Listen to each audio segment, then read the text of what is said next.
Single phase full bridge inverter with RLC overdamped load.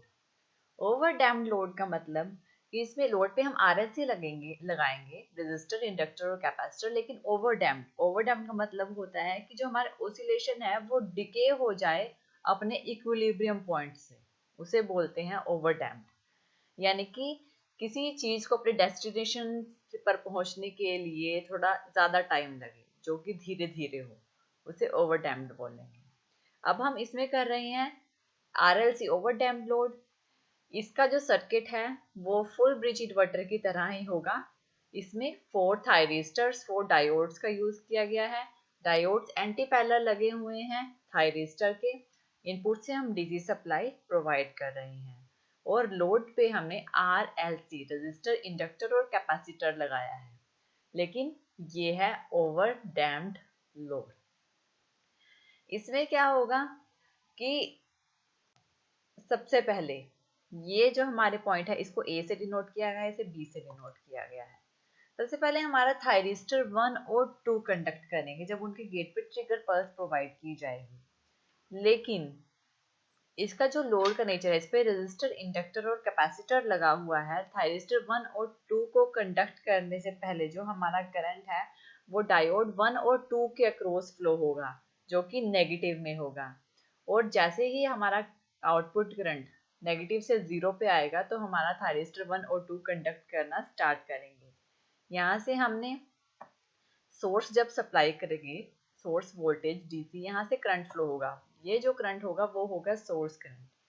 ये current हमारे thyristor 1 से flow होकर जाएगा हमारे लोड की तरफ। यहाँ पे जो करंट होगा वो होगा आउटपुट करंट, जो कि रजिस्टर, इंडक्टर और कैपेसिटर लगे हुए हैं इनके अक्रॉस जाएगा।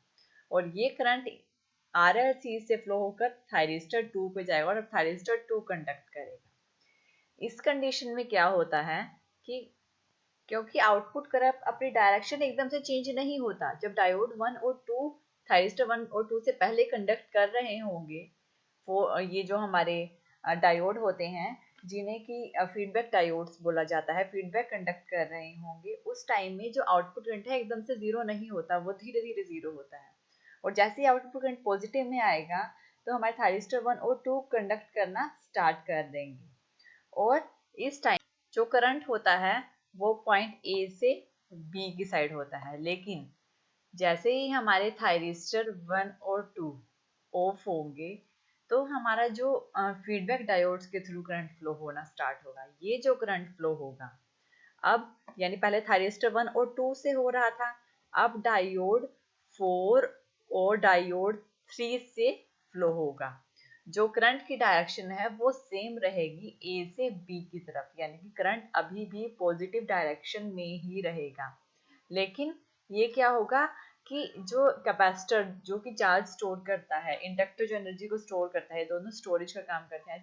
कैपेसिटर चार्ज स्टोर करता है, ये जो है ये इसका जो कर्व है फिर डिक्रीज होने लग जाएगा, यानी करंट हमारे का डिक्रीज होने लग जाएगा आउटपुट का 0 की साइड पे। यानी कि ये हम इसकी वेवफॉर्म्स में देखेंगे। जैसे ही करंट हमारा 0 होगा तो हमारा फिर सोर्स से सप्लाई जाएगी, यहाँ पे सोर्स करंट फ्लो होगा और ये अब करंट थायरिस्टर 3 और 4 पे जाएगा। इस टाइम पे थायरिस्टर 4 और 3 कंडक्ट करेंगे। ये करंट जाएगा पहले थायरिस्टर 3 की तरफ। अब यहाँ से आउटपुट वोल्टेज की पोलैरिटी भी चेंज होगी, ये पॉजिटिव होगा, ये नेगेटिव होगा। और यहाँ से जाएगा करंट कैपेसिटर, इंडक्टर और रजिस्टर की तरफ। अब जो करंट की डायरेक्शन है वो चेंज हो गई, वो B से A की तरफ हो गई। अब करंट क्या होगा, हमारा नेगेटिव में होगा। इस टाइम पे कैपेसिटर, इंडक्टर और रेजिस्टर से ये करंट फ्लो होकर जाएगा थायरिस्टर 4 की तरफ। फिर से वही प्रोसेस होगा, थायरिस्टर 3 और 4 कंडक्ट करना स्टार्ट करेंगे। और जब हमारा थायरिस्टर 3 और 4 कंडक्ट करना बंद कर देंगे तो हमारा जो करंट है फीडबैक डायोड्स के थ्रू फ्लो होगा, जो होगा डायोड 1 और 2। अब जो करंट होगा वो फीडबैक डायोड से जाएगा। इस टाइम पे डायोड 1 और 2 फॉरवर्ड बायस होंगे। ये जो current thyristor 3, capacitor, inductor, resistor, thyristor 4 से जा रहा था, अब ये करंट यहाँ से पाथ चेंज करेगा, डायोड 2 से कैपेसिटर, इंडक्टर, रेजिस्टर और डायोड 1 की तरफ जाएगा। इस टाइम पे भी जो करंट है वो नेगेटिव में रहेगा, करंट पॉइंट बी से ए की तरफ फ्लो होगा, जैसे कि थायरिस्टर 3 और 4 की कंडीशन में हो रहा था, सेम उसी में नेगेटिव में हमारा जो करंट है वो फ्लो होगा और डायोड 2 और 1 कंडक्ट करेंगे। अगेन जैसे ही करंट 0 पे आएगा तो थायरिस्टर 1 और 2 कंडक्ट करना स्टार्ट करेंगे, और जो करंट है यहाँ से थायरिस्टर 1 पॉइंट ए से बी की तरफ फ्लो करेगा और करंट अगेन पॉजिटिव में हो जाएगा। हम इसके वेवफॉर्म्स के अकॉर्डिंग इसके कंडक्शन देखते हैं। देखिए ये हमारी आउटपुट वोल्टेज है। अब ये जो कि हम इनपुट से डीसी सप्लाई प्रोवाइड करते हैं, अभी जो अपर वाली साइड है, ये वाली साइड, ये हमारी प्लस वी एस पॉजिटिव में सोर्स वोल्टेज शो कर रही है, और ये शो कर रही है हमारी नेगेटिव वी एस, नेगेटिव में जो सोर्स वोल्टेज है वो शो कर रही है। इसमें ये जो टोटल है, ये वाली वेव ये शो करेगी टोटल टाइम, यानी कि टी से जिसे नोट किया गया है, और इसका जो हाफ होगा वो होगा टी अपॉन 2। इसके अकॉर्डिंग क्या होगा, जो हमारा आउटपुट करंट है वो किस तरह से फ्लो होगा।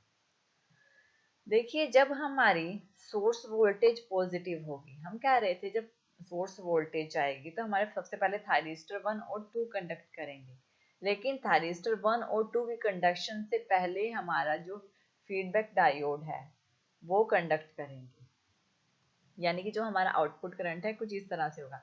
क्योंकि हमने रेजिस्टर, इंडक्टर और कैपेसिटर का यूज किया है, तो जो कैपेसिटर है इसकी वजह से जो हमारी वेव है वो थोड़ी कर्व में आती है। कैपेसिटर चार्जेस को स्टोर करता है, तो कैपेसिटर की वजह से जो अगर हम रेजिस्टर और इंडक्टर का यूज करते हैं तो वो कर्व शेप नहीं लेता, वो थोड़ी पीक वाइज शेप लेता है, लेकिन कैपेसिटर की वजह से थोड़ी कर्व शेप लेगा। जो आउटपुट करंट होगा वो थोड़े कर्व में आएगा, इसकी जो वेव होती है। इस टाइम में ये जो पॉइंट है, आउटपुट करंट नेगेटिव शो करता है, ये आउटपुट करंट पॉजिटिव शो करता है। ये जो टाइम है थायरिस्टर, इस टाइम पे थायरिस्टर 1 और 2 कंडक्ट करेंगे, लेकिन थायरिस्टर 1 और 2 के कंडक्ट करने से पहले जो हमारे डायोड्स हैं, जो हमारे फीडबैक डायोड्स होते हैं, उनके थ्रू करंट फ्लो होगा। इस टाइम पे डायोड 1 और 2 कंडक्ट करेंगे, और जैसे ही आउटपुट करंट हमारा 0 होगा तो थायरिस्टर 1 और 2 कंडक्ट करना स्टार्ट कर देंगे। यहाँ पे जो करंट होगा वो माइनस आउटपुट करंट होगा, और ये जो करंट होगा प्लस आउटपुट करंट होगा। ये वाला इस पॉइंट पे जो करंट होगा वो पॉजिटिव में होगा, प्लस आउटपुट करंट। इस पॉइंट में क्या होता है, जब तक हमारा आउटपुट करंट नेगेटिव में रहेगा तब तक हमारे थायरिस्टर क्या रहेंगे, ऑन कंडीशन में नहीं होंगे, जब तक करंट क्या हो जाता है, 0 पे नहीं आ जाता। जब करंट 0 पे आएगा तभी हमारे थायरिस्टर 1 और 2 ऑन कंडीशन में आएंगे। और अब जैसे ही हमारा जो सोर्स है माइनस वी एस हो गया, इस टाइम में क्या होगा कि जो हमारा आउटपुट करंट है वो डिक्रीज करना स्टार्ट होगा।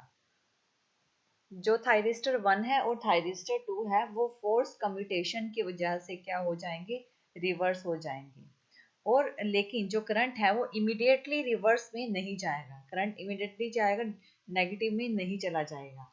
तो इस टाइम पे जो करंट है वो धीरे धीरे डिक्रीज करना स्टार्ट करेगा।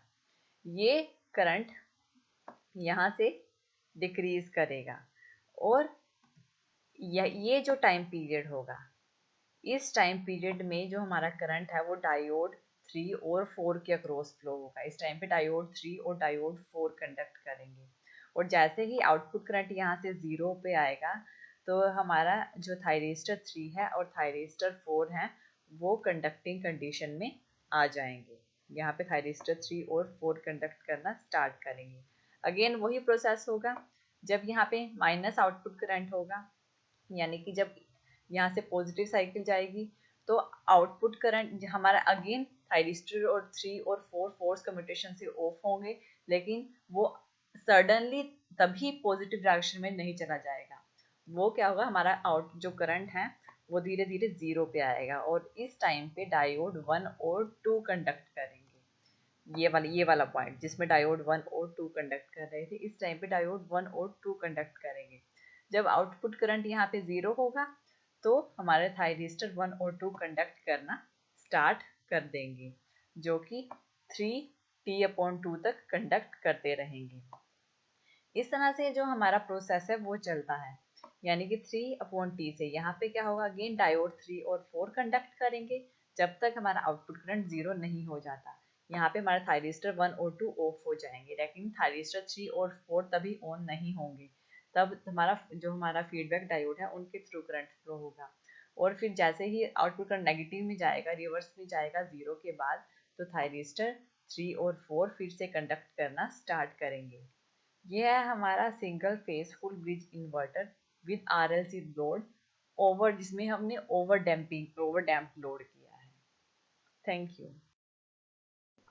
Thank you for watching this video. और ज़्यादा अपडेटिंग वीडियोस के लिए आप हमारे चैनल लर्न एंड ग्रो पर सब्सक्राइब कर सकते हैं।